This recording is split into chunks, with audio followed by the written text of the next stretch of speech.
টি-20 বিশ্বকাপ থেকে বাদ পড়া বাংলাদেশ, এটা কি শুধুই নিরাপত্তার ভয়, নাকি এর পেছনে আছে বড় কোনো ক্রিকেট রাজনীতি? খেলোয়াড়দের ভবিষ্যৎ, কোটি টাকার ক্ষতি আর নির্বাচনের আগে নতুন টি-20 টুর্নামেন্ট, সব মিলিয়ে বিসিবির এই সিদ্ধান্ত কি ক্রিকেট বাঁচানোর চেষ্টা, নাকি পরিস্থিতি সামাল দেওয়ার কৌশল? ভারতে অনুষ্ঠিত টি-20 বিশ্বকাপের নিরাপত্তা সংখ্যার কারণে বাংলাদেশ ক্রিকেট বোর্ড অংশ নেয়নি, ফলে আইসিসি স্কটল্যান্ডকে সুযোগ দিয়েছে।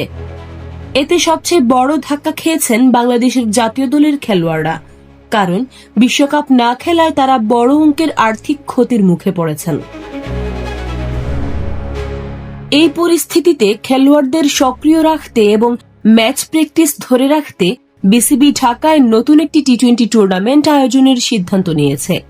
5 ফেব্রুয়ারি থেকে মিরপুরের শেরেবাংলা জাতীয় ক্রিকেট স্টেডিয়ামে শুরু হতে যাচ্ছে এই বিশেষ টুর্নামেন্ট। এতে অংশ নেবে 3টি দল: জাতীয় দল, হাই পারফরম্যান্স দল এবং এ দল। বিশ্বকাপ স্কোয়াডের ক্রিকেটারদের পাশাপাশি দেশের শীর্ষ পর্যায়ের খেলোয়াড়রাও এতে খেলবেন। বিসিবি জানিয়েছে, খেলোয়াড়দের জন্য ভালো পারিশ্রমিকের ব্যবস্থাও রাখা হয়েছে। যুব ও ক্রীড়া মন্ত্রণালয়ের সচিব মাহবুবুল আলম জানিয়েছেন, উপদেষ্টা ডক্টর আসিফ নজরুলের সঙ্গে আলোচনার পরই এই টুর্নামেন্ট আয়োজনের সিদ্ধান্ত নেওয়া হয়েছে। নির্বাচনের আগেই আয়োজন হওয়ায় ক্রিকেট প্রেমীদের মধ্যে বাড়ছে কৌতূহল। এই টুর্নামেন্ট কি বাংলাদেশের ক্রিকেটে নতুন মোড় এনে দেবে?